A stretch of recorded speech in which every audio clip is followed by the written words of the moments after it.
자, 오늘은 이제 독특한 우리가 잘 알려진 사건입니다. 교회가 탄생하는 장면. 아이가 태어난 것처럼 교회가 탄생하는 장면, 그리스도의 몸인 교회가 어떻게 시작되었는가를 보는 것은 굉장히 중요하죠. 120여 명의 사람들이 마가의 다락방에 모여 있습니다. 또 아버지께서 약속하신 성령을 기다리라, 예루살렘을 떠나지 말라라는 말씀에 순종하고 기다리고 있었습니다. 드디어 오순절 날이 이름에 성령이 이제 임하셨습니다. 오늘 여기 보니까 그들이 다 같이 한 곳에 모여 그랬어요. 그들이 다 같이 한 곳에 모여 있었습니다. 사도행전의 교회를 우리가 보면서 계속 주목하게 되는 부분이 모여 있는 거예요. 모여 있는 곳에 역사가 일어났다. 그리고 그 약속하신 시간이 이르렀죠. 오늘 여기 보니까 오순절 날이 이미 이름에 그랬습니다. 오순절 날이 이미 이름에 이르렀다라는 이 표현은 때가 찼다는 얘기예요. 그래서 카이로스라 그러죠. 카이로스. 마치 만삭과 같습니다. 여인이 만삭이 되면 때가 찼다는 거죠.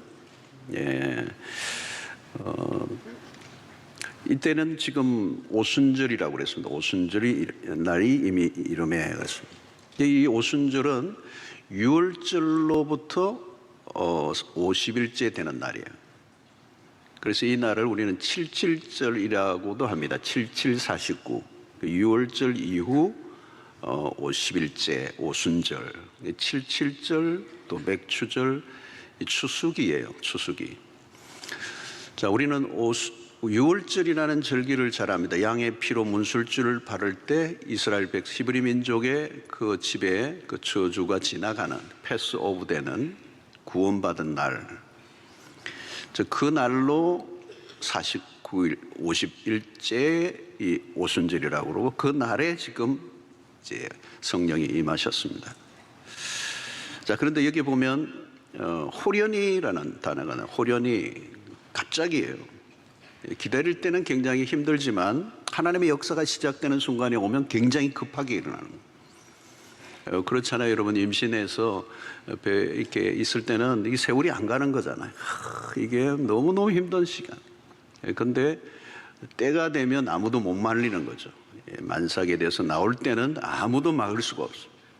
하나님의 역사의 순간이 오면 매우 급하게 아무도 말릴 수 없도록 이렇게 임하시는 것이죠.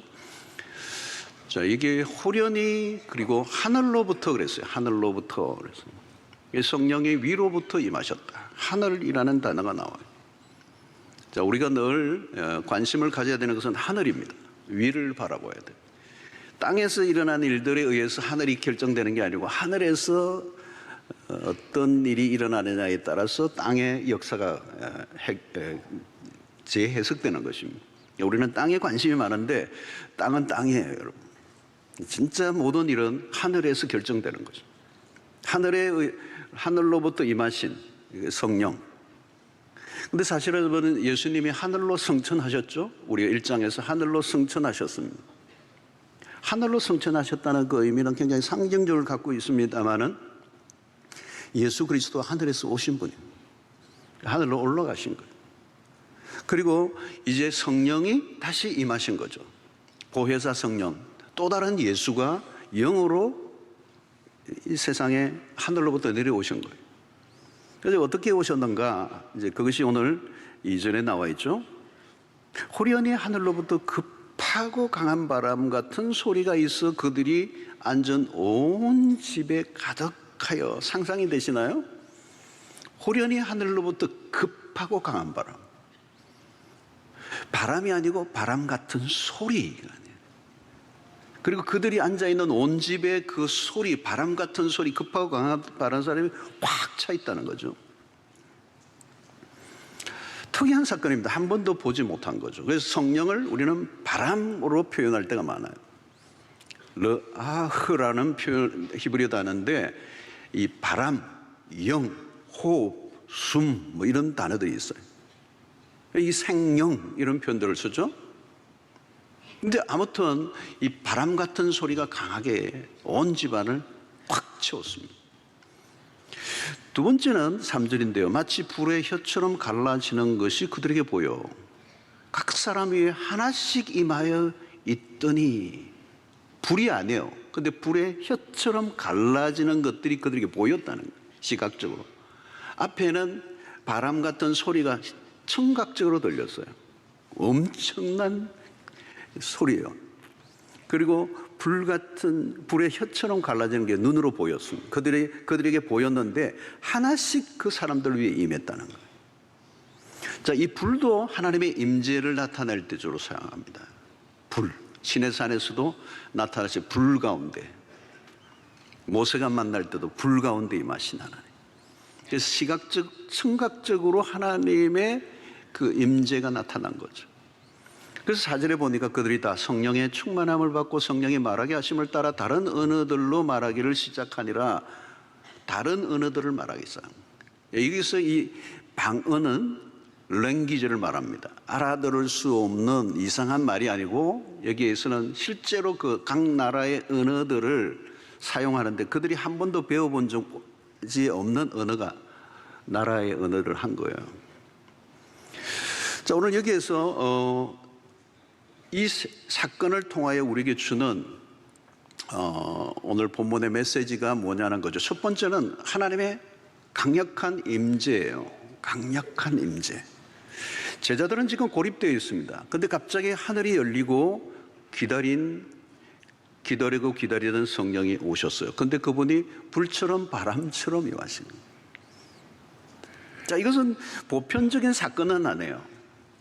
뭐라고 설명할 길이 없는 불처럼 가파고 강한 바람이 내리치고 그런 소리가 들리고, 또 불의 혀같이 갈라지는 게 보여지고, 그리고 각 사람들의 혀에서 뭐가 막 어떤 언어들이 나오는데 한 번도 보지 못했던 랭귀지가 막 나오는 거예요.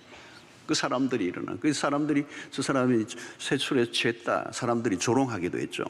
제3자가 보기에는 희귀한 일인 것입니다. 이성으로 설명하기 어려운 일이 일어납니다. 자, 불처럼 바람처럼 임하신 것은 결국은 하나님이 지금 이곳에 임하셨다는 걸 얘기해 주는 거예요. 영으로 임하셨다는 거예요. 하나님이 찾아오셨다는 거예요. 그런데 그냥 찾아오신 게 아니라 강력하게 부인할 수 없을 정도로 그 안에 있었던 120명의 사람들은 압도하는 어떤 임재를 느낀 거예요. 이걸 우리는 하나님의 현현이라는 표현으로서요, 너무도 분명하게 하나님이 영으로 찾아오신 거예요. 여러분, 사람들이 하나님의 존재에 대해서 의심을 하는 분들이 교회를 다니는 분들 가운데도 있어요. 과연 하나님은 계시는가? 과연 하나님은 계시는가? 하나님의 존재가 늘 막연한 거죠. 계신 것 같기도 하고 어떤 데는 안 계신 것 같기도 하고. 신앙생활을 하는데 모호한 거죠. 신앙생활을 모호하는 거. 여러분, 내가 본 적이 없으면 증인이 될 수가 없죠. 그런데 마침내 오순절날 성령이 불처럼 바람처럼 임하시는데 강력하게 다가오신 거예요. 거기에 있는 120명의 그 누구도 하나님의 임재를 부인할 수 없습니다. 이건 하나님이 임하신 거예요. 그런데 한두 사람에게 임하신 게 아니라 거기에 있는 모든 사람들에게, 각 사람들 위에. 여러분, 교회가 출발하는 지점이에요. 사람이 많이 모여서 되는 게 아니고 하나님이 찾아오셔야 되는 거예요. 내가 너희와 함께한다. 너희와 떠나지 않는다. 너무도 강력하게 임재하셨기 때문에 거기에 있는 그 누구도 성령의 임재를 부인할 수가 없었습니다. 사랑하는 성도 여러분, 하나님의 존재는, 신성은 감추어져 있습니다. 하나님을 본 자는, 직접 본 자는 없어요. 아니, 직접 보면 죽어요. 구약의 지성소는 아무나 들어갈 수 없었습니다. 그 지성소라고 하는 그곳은 하나님의 임재가 있는 곳이에요. 인간이 들어가면 살 수가 없어요. 그래서 대제사장이 단 1년에 한 번 대속죄일에 자기의 죄를 완전히 속죄하고 난 다음에 들어가는데, 들어가도 어떤 일이 일어날지 모르기 때문에 그를 밧줄로 묶어서 그 그 제사장 대제사장의 복에 그 방울들을 달아서 살았는지 죽었는지 확인하기 위해서 그걸 달아놓았어. 하나님을 직접 만나면 죽어요. 시내산에서도 이스라엘 백성들은 하나님 그 산에 가까이 다가갈 수 없어요. 모세만 산 위에 올라갔어. 백성들은 산 아래에 있었습니다.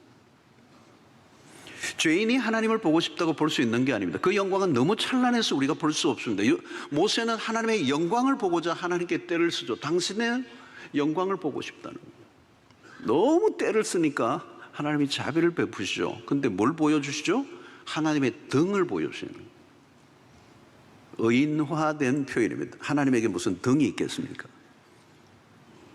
그러니까 우리는 하나님의 실체를 볼 수 없습니다. 우리 하나님의 존재를 어떤 방식으로도 설명하기 어려워요. 우리의 언어로 하나님을 어떻게 설명할까요? 아무리 탁월한 설교자나 신학자라 할지라도 하나님의 존재를 완전히 드러낼 수는 없어요.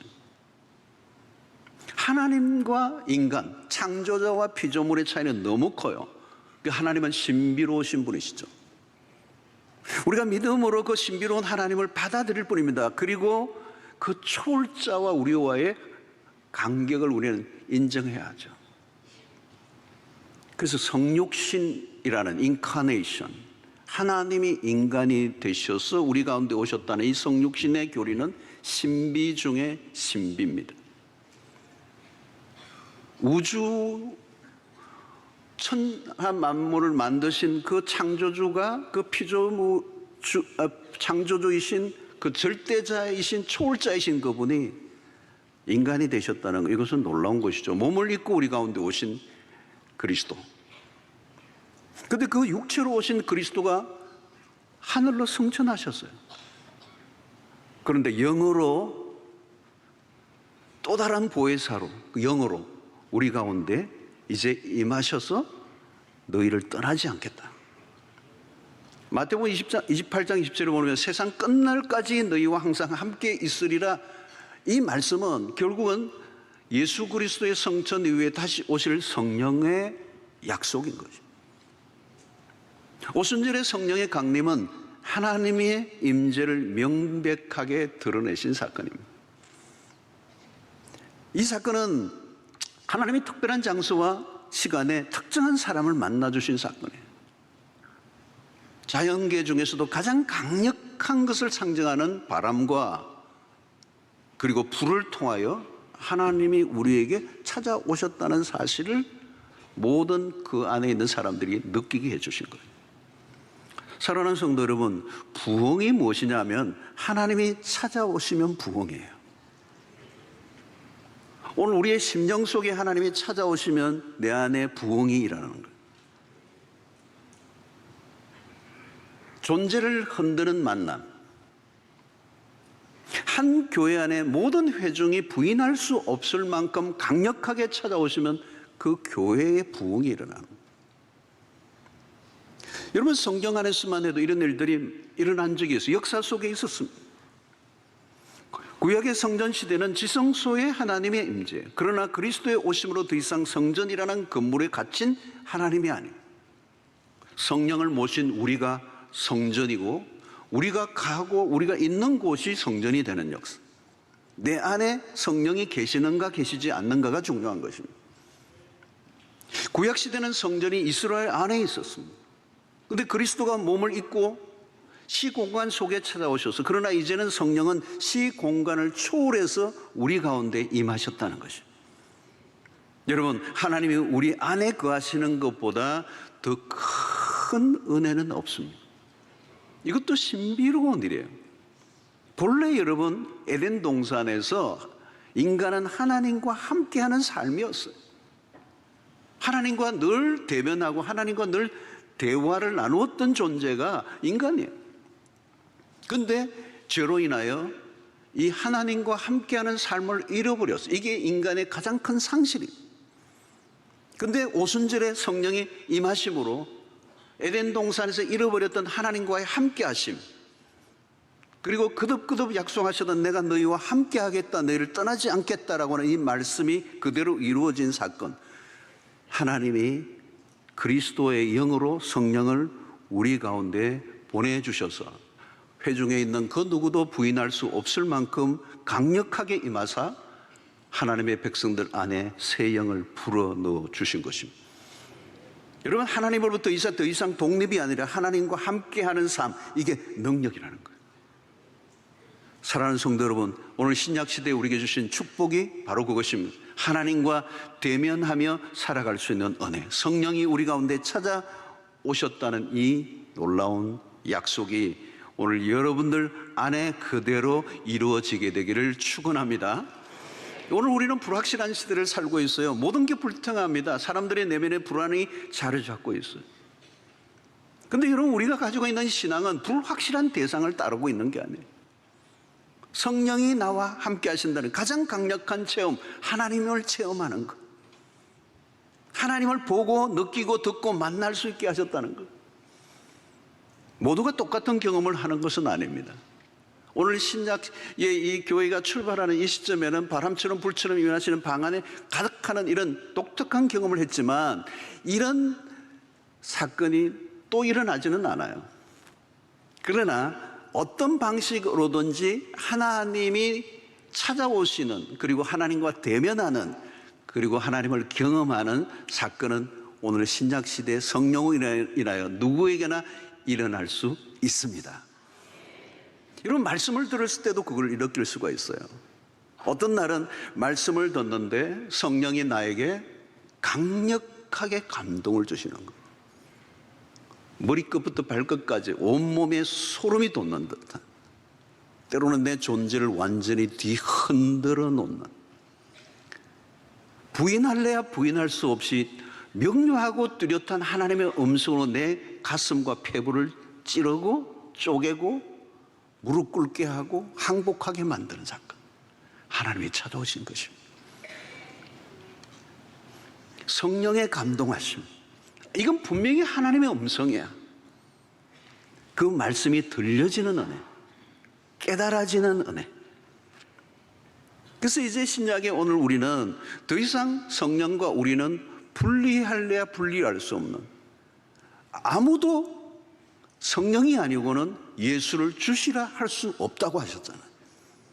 오늘 내가 예수를 믿는다는 그 사건도 결국은 우리 안에 성령이 찾아오셔서 일어난 이런 것입니다. 사랑하는 성도 여러분, 우리 인생의 가장 큰 축복은 하나님을 경험하는 것입니다. 하나님을 만나는 것입니다. 하나님의 임재에 사로잡혀 있는 것입니다. 오늘 신약의 교회가 오순절에 성령이 불처럼 바람처럼 임하심으로 그 누구도 하나님의 존재를 부인할 수 없는 독특한 사건이 일어난 것입니다. 아마 여러분들도 신앙을 출발할 때 그 경험이 있었는 줄로 믿습니다.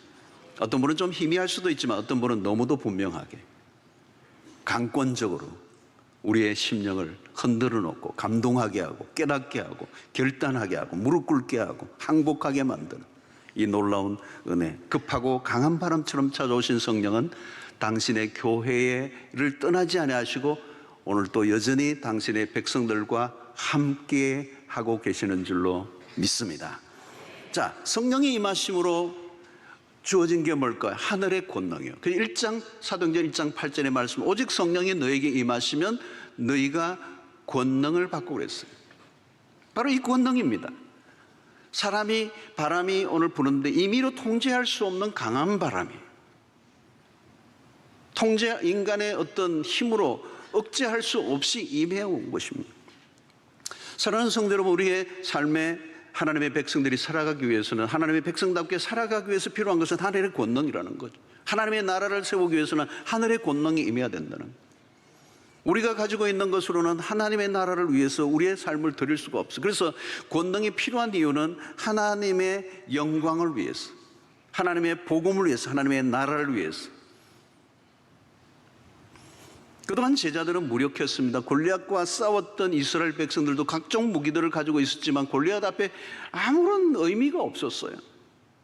여러분, 오늘 우리가 가지고 있는 것으로는 하나님의 나라를 위해서 설 수 있는 게 별로 없습니다.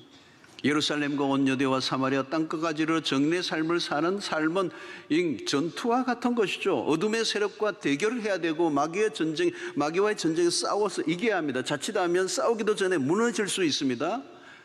예수님의 제자들이 옛날에 이전에 그랬습니다. 근데 성령이 오순절에 임하심으로 판도가 바뀌어진 거예요. 4절에 보니까 그들이 다 성령의 충만함을 받고 그랬어요. 여러분, 이게 충만이라는 단어가 이게 매우 중요한 것입니다. 과거에도 성령은 계셨어요. 그런데 오늘 오순절에 성령이 임하셨는데 어떻게 임하셨다? 충만히 임하셨다는 거예요. 이건 강력한 표현입니다. 폭발적인 성령의 능력이 임했다는 거예요. 여러분, 성령은 창조의 영입니다. 태초에 창세기에 하나님이 천지를 창조하실 때도 성령이 함께 하셨어요. 그리고 모든 창조의 사역에 성령이 그 모든 창조의 사역을 일으키신 분이에요. 그래서 흙으로 만든 인간의 생명을 불어넣으실 때 그게 생명을 불어넣으신 그게 성령이십니다. 새 창조의 역사가 일어나는. 에스겔이 본 환상이 마찬가지. 여러분, 골짜기에 마른 해골대가 꽉 차 있습니다. 바싹 마른 해골대라 그냥 바람만 지나가도 그냥 그 해골대들이 그냥 부스러지는, 죽은 지 오래된 해골대, 소망이 없는 그 땅. 근데 거기서 무슨 일이 나죠? 새 성령의 바람이 불기 시작해요. 마침내 마른 해골대가 군대로 일어나는 이 환상을 에스겔에게 보여줬습니다. 성령이 하시는 일이 바로 그런 거죠. 여러분, 성령의 바람이 불면 살리는 역사가 일어난다는 거죠. 완전히 해골대와 같이 소망이 없는 마른 해골대라도 군대로 일으키시는 그 성령은 창조의 영이고 부활의 영이시다. 그 성령의 임하심으로 하늘의 권능이 임할 때 바로 거기에서 교회가 탄생된 거예요. 무기력했던 제자들이 일어나기 시작한 것입니다. 여러분, 교회가 그래요. 아무리 건물이 좋고 프로그램이 화려하고 뭐 있어도 조직 잘 짜고 시스템이 돌아가고 그런다고 교회가 되는 게 아니에요. 오늘날의 교회가 세상을 흉내낼 때가 많이 있는데요, 교회가 하나의 조직체로만 존재한다면 세상과 게임이 안 됩니다. 세상에 좋은 게, 화려한 게, 큰 게 얼마나 많이 있습니까? 시스템을 도입해도 세상에 얼마나 탁월한 게 있습니까? 교회에 와보면 엉성한 게 많거든요. 아무리 흉내내도 세상을 우리가 이길 수가 없어요. 세상적 방법으로 교회가 돌아가면 세상의 조직체 하나일 뿐일 거예요. 그러나 여러분, 그런 걸로 교회가 움직여지지 않습니다. 숫자나 외형과 뭐 다른 거 다 갖춘다 할지라도 성령의 바람이 불지 않으면 아무 일도 일어나지 않는다는 거예요. 여러분, 전도도 그래요. 여러분, 말 잘한다고 전도가 되는 게 아니에요. 나는 막 너무 말 잘하면요, 상대가 기분 나빠가지고 더 안 믿어요. 나는 말을 떠듬거리는데 성령이 역사하죠. 그냥 눈물을 흘리고 무릎을 꿇고 예수를 믿겠다는 거예요. 설교도 그런 것 같아요. 성령이 임하실 때 세련되지 않아도 성령의 권능이 임해야 살리는 역사가 일어나는, 죽은 자가 살아나는 것입니다. 세상은 거대한 공동묘지와 같습니다. 영적으로 보면 이미 죽은 자들이에요. 살아가는 게 아니죠. 사실은 죽어 있는 거예요. 하나님이 없는 인간은 이미 죽어 있잖아요.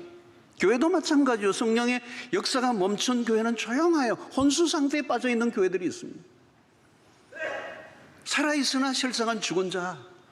그게 여러분, 요한계시록 3장 1절에 예수님이 4대 교회에 대해서 하신 말씀입니다. 4대 교회 사자에게 편지하라. 하나님의 7영과 7별을 가지신 이가 이르시되 내가 내 행위를 아노니 내가 살았다 하는 이름은 가졌으나 죽은 자로다. 살았다 하는 이름은 가졌네. 이름밖에 없는 거예요.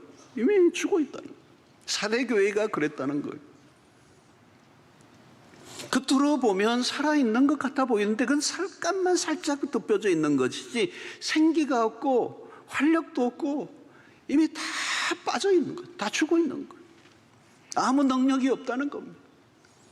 여러분, 죽은 교회도 열심히 활동은 할 수 있어요. 그러나 그 활동은 죽은 활동이에요. 아무 일도 일어나지 않는다는 겁니다. 영적으로 보아야 돼요. 여러분, 우리가 열심히 함으로 무엇을 이루어낼 수 있는 게 아닙니다. 오늘 우리에게 필요한 것도 마찬가지, 더 나은 전략이나 새로운 기발한 방법들이 아니라 초대교회에서 우리는 사정제를 답을 찾아야 돼요. 오늘 한국교회가 답을 어디에서 찾아야 돼요? 사도행전에서 찾아야 돼요. 답은 하나예요. 성령이 오셔야 합니다.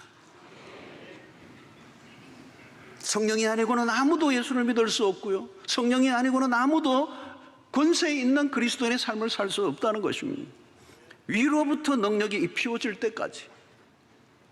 여러분, 교회는 그러므로 사람들이 세우는 것이 아니라, 사람들이 뜻이 맞아 몇 사람이 결의한다고 교회가 되는 게 아니라, 교회는 성령이 세우시고 교회가 성령이 주도하시고 성령이 모든 처음과 끝을 이루어 가실 때 그 교회가 교회답고 성도가 성도다워질 줄로 믿습니다. 오늘 성령이 주도하시는 교회의 특징이 뭐예요? 생기가 있어요. 생기가 있어요. 활력이 있어요. 사람들이 움직이는 것 같지만 사실은 사람이 아니라 성령이 일하시는 것. 그래서 하나님의 살아있는 교회를 특징을 보면 사람이 보이는 게 아니라 성령이 보이고, 성령의 바람이 느껴지고, 열기가 느껴지고. 여러분, 종교적인 열심은 한계가 있습니다. 종교는 그냥 종교입니다. 죽은 영입니다. 교회는 클럽이 아닙니다. 단순한 조직체나 단체가 아닙니다. 살아계신 영이신 성령이 이끌어 가시는 교회. 예배도 살아있는 예배, 산 예배와 죽은 예배는 다르잖아요. 의무적으로 의례적으로 드리는 예배와 성령으로 인도함을 받는 예배는 전혀 다른 것이잖아요. 오늘 그동안 한국교회는 성령의 체험 자체에 관심을 많이 가져온 편입니다. 체험 자체가 중요한 것은 아닙니다. 기적적 사건이 중요한 것도 아니에요. 왜 성령의 충만을 구해야 하는가? 복음을 위해서는. 왜 권능이 임해야 되느냐는 거죠. 유대인만의 복음이 아니라 모든 민족을 향한 구원임을 알리는 일을 위하여 하늘의 권능을 구하라는 거예요. 여러분, 이 권능은 엄청난 거죠. 하늘로부터 오는 능력이니까 이거는 보통의 권능이 아니잖아요. 이 권능을 뭐 한다고 구하겠어요, 여러분? 여러분, 탱크를 출퇴근할 때 쓰지는 않잖아요. 뭐 헬기나 뭐 비행기나 미사일을 가지고 있는 그런 걸 함부로 쓰지는 않잖아요. 여러분, 전쟁 때 쓰는 거거든요. 이 권능이라는 것은 그냥 권능이야. 하늘의 권능이에요. 세상을 이기는 능력이거든요. 환난 중에도 즐거워하게 하는 능력이거든요. 핍박과 시련 속에서도 복음의 증인으로 뚫고 지나가는 이 능력이거든요. 세상에 결코 기죽지 않는 그런 능력을 가지고 있는 이 능력은 복음의 증인으로 살아가도록 하시기 위해서 하나님이 교회에 주신 줄로 믿습니다. 이 능력이 임하게 되기를 축원합니다. 세 번째, 오순절에 일어난 독특한 사건은 방언이에요. 방언. 4절에 보니까 그들이 다 성령의 충만함을 받고 성령이 말하게 하심을 따라 다른 언어들로 말하기를 시작하니라. 혀가 갑자기 확 돌아가는 거예요. 내가 통제할 수가 없어. 갑자기 막 일본말이 나오고, 갑자기 영어가 나오고, 갑자기 막 불어가 나오고 막 이러는 거예요. 오늘 본문의 뒤에 보면 여러 나라들이 막 나오잖아요, 여러분. 오순절날 일어난 독특한 사건이에요. 사람들의 혀가 성령의 통제를 받게 되니까 한 번도 배워본 적이 없는 언어가 내 입에서 나오기 시작한다. 이것도 기적이죠, 여러분. 근데 각 사람의 혀를 주장하셨다는 거예요. 자기가 말하고자 하는 게 아니라는 거예요. 내 혀가 아니야. 여러분, 언제나 그렇잖아요. 길들여지지 않은 혀가 문제다. 이게 야고보 선생이 한 얘기예요. 인간의 죄가 가장 뚜렷하게 드러나는 곳이 어디냐? 혀라는 겁니다. 세상이 이렇게 혼란스러운 이유가 뭘까요? 새치혀 때문이잖아요. 왜 우리의 삶이 이렇게 힘든가? 이 혀 때문에. 이 혀가 그냥 나오는 거예요. 가장 심각한 것은 언어의 타락입니다. 막 악이 어디에서 쏟아져 나오느냐? 입에서 나오는 거예요. 여러분, 인간이 진짜 죄인이구나. 뭘 보면 알아요? 말하는 걸 보면 알아요. 그래서 로마서 3장 13절 14절에 이렇게 그들의 목구멍은 열린 무덤이요 그 혀로는 속임을 일삼으며 그 입술에는 독사의 독이 있고 그 입에는 저주와 악독이 가득하고. 이 죄인의 모습이에요. 이게 입, 혀, 입술, 이 다 똑같은 얘기. 목구멍 다 똑같은 얘기. 여러분, 창세기 11장에 보면 인간의 반역이 나오죠. 바벨탑 사건이 나옵니다. 하늘까지 닿게 하자. 인간의 힘을 과시하는, 인간의 연합을 통한 하나님에 대한 반역의 역사, 인간이 신의 자리에 앉으려고 하는 불순한 시도. 여러분, 하나님이 빠진 인간 중심의 집단화, 이거 무서운 거예요. 히틀러나 스탈린과 같은 자들이 민족주의적, 그러니까 하나님 없이 자기 민족주의, 이건 파괴적으로 가는 거거든요. 하나님이 없는 연합, 인간의 연합, 이건 무서운 겁니다. 이기적인 집단화, 그 폐쇄성, 그 배타성, 그게 폭력성을 가지고 있는. 여러분, 본래 인간의 언어는 하나였어. 창세기 11장 1절에 보면 온 땅의 언어가 하나요, 말이 하나였다는. 이것 때문에 우리가 영어 배운다고 고생했잖아요. 이거 원래 이 하나였다는 거예요. 하나였다는 거예요. 그런데 하나님이 그들의 언어를 혼잡하게 해버렸어요. 언어의 혼잡, 이게 저주예요, 여러분. 언어의 혼잡은 언어의 혼잡으로 끝나지 않고 인간관계에 거대한 벽이 생기는 거예요. 소통이 안 되는 거예요. 미스커뮤니케이션이 일어나는 거예요. 그러면 인간이 서로를 고립시켜버려요. 인간 사회가, 관계가 천갈래 만갈래로 나누어져요. 가족끼리도 말이 안 통해. 그러니까 인간의 모든 도모와 허사가 다 무너지고 만 거예요. 근데 혀만이 아니라 우리의 몸이 성령의 지배를 받지 않으면 죄의 도구가 될 수밖에 없는 것입니다. 성령의 지배를 받을 때 뚜렷하게 나타나는 현상은 우리의 혀가 바뀌어진다는 거예요. 그래서 시와 찬미와 신령한 노래를 부르고, 그게 에베소서 5장 18절에 나오는 오직 성령의 충만을 받을 때 일어나는 결과예요. 오순절날에 임하신 성령은 사람들이 혀를 주관합니다. 내가 말하고 싶은 대로 말한 게 아니라 성령이 말하게 하심을 따라 말했는데 각 나라의 언어로 말을 하게 됩니다. 이것은 바벨탑 저주를 푸신 사건이에요. 새 공동체를 만드시기 위한 하나님의 축복이 임한 것입니다. 그래서 11절에 보면 그레드인과 아라비아인들이라 우리가 다 우리의 각 언어로 하나님의 큰 일을 말함을 듣는도다 하시고, 여기 하나님의 큰 일을 말한다는 거예요. 여러분, 그 하나님의 큰 일이 뭘까요? 모든 민족을 구원하시려는 하나님의 계획이에요.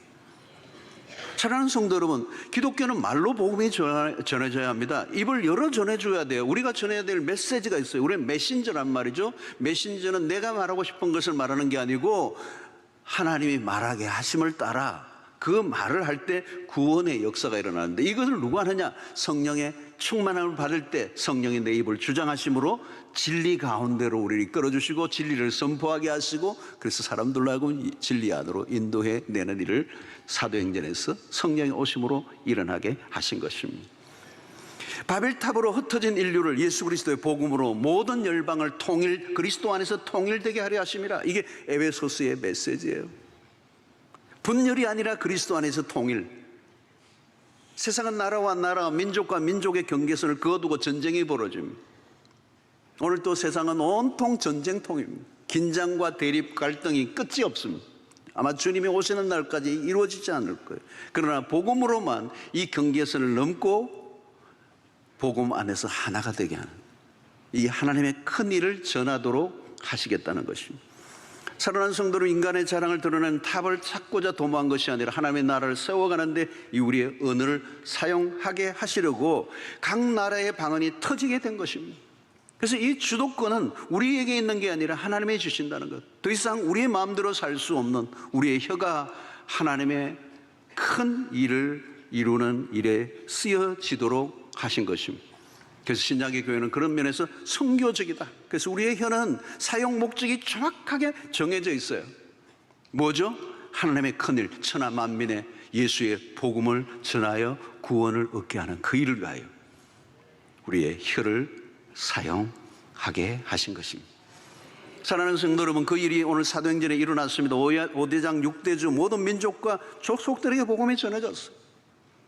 하나님은 죄로 인해 망가진 이 세상을 그대로 내버려 두지 아니하시고 우리의 입술을 통하여 그분의 이름을 높이며 하나님의 나라를 이루게 하신 것입니다. 사랑하는 성도 여러분, 오순절날 오신 성령으로 인하여 새 시대가 열렸어요. 압도적인 성령의 역사가 일어나요. 이전에도 성령은 계셨어요. 그러나 오순절날 오신 성령은 너무도 강력한 임재였어요. 성령 시대가 시작됐어요. 성령이 주도하시고 한두 사람에게만이 아니라 공동체적으로 민족적으로 임하시는 성령. 그래서 2장 17절의 말씀이 이거예요. 하나님이 말씀하시길 말세 내가 내 영을 모든 육체에 부어주리니 너희의 자녀들은 예언할 것이요 너희의 젊은이들은 환상을 보고 너희의 늙은이들은 꿈을 꾸리라. 특정한 계층이 아니라 모든 육체의 성령을 부어주시겠다는 거예요.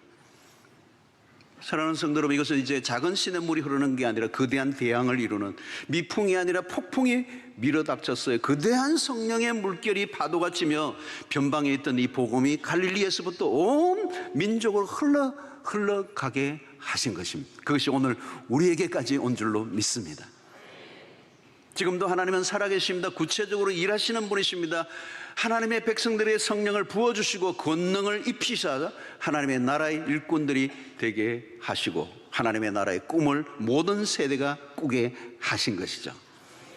이 모든 것은 하나님의 작품입니다. 하나님의 주도하십니다. 성령이 임하시면 더 이상 우리가 육체 정욕대로 살 수 없어요. 우리 마음대로 살 수가 없어요. 우리 마음대로 혀를 놀릴 수가 없어요.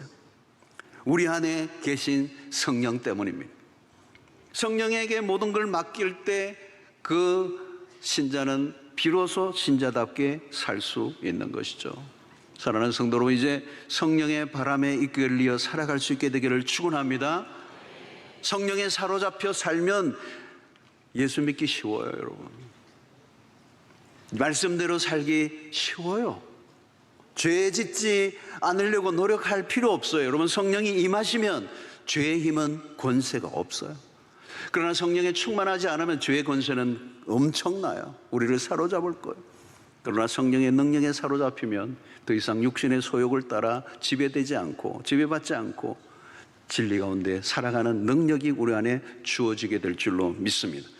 이 마지막 때, 오늘 이 말세, 오늘 주님이 오시기에 임박한 이때, 이야말로 오늘 신약의 교회는 성령의 시대, 성령이 임하시지 않으면 우리는 아무것도 할 수 없습니다. 그러나 성령이 임하시면 권능을 받고 하나님의 백성답게 그리고 정인으로 하나님의 복음을 위해서, 나라를 위해서 멋지게 쓰임받는 그런 은혜가 있게 될 줄로 믿습니다. 오늘 여러분 모두에게 성령의 충만함이 임하여서 이번 한 주간도 주 안에서 승리하시고 예수의 복음을 전하는 아름다운 삶을 살아가시기를 주의 이름으로 축원합니다. 하나님, 오늘 또 우리에게 주신 말씀으로 인하여 다시 한번 결단하게 하여 주시옵시고 위로부터 임하시는 성령을 한 사람도 빠짐없이 받게 하여 주시옵시고 그 성령의 임재 가운데 살게 하시고 성령의 권능을 받고 성령의 그 능력으로 증인의 삶을 살아 이 마지막 때 주님의 오실 길을 준비하는 우리 신실한 종들이 다 되게 하여 주시옵소서. 예수님의 이름으로 기도하옵나이다. 아멘.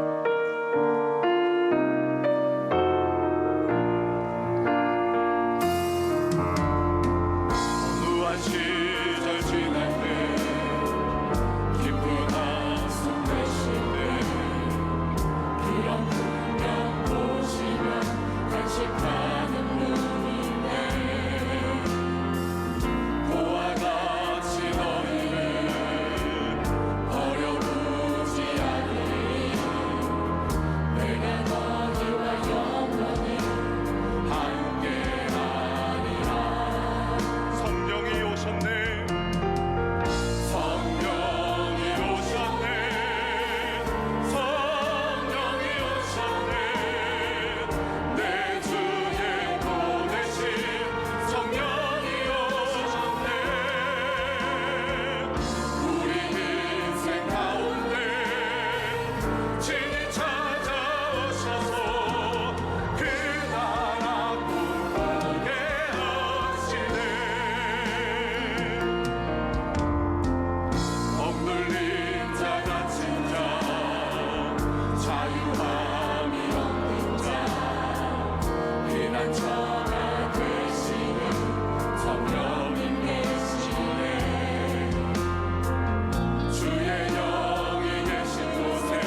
이는 우리 주 예수 그리스도의 놀라우신 은혜와 하나님의 거친 사랑과 성령의 교통하심이 오순절날 임하셨던 그 성령, 오늘 또 우리 가운데 충만히 임하사 하나님의 백성답게 살게 하실 뿐만 아니라 주의 권능을 가진 백성으로 하나님의 나라를 선포하며 이 세상에 망가지고 깨어진 세상 안에 예수의 복음으로 소망을 끼치기로 결단하고 돌아가는 주의 백성들 머리 위에 지금부터 영원토록 함께 있을지어다.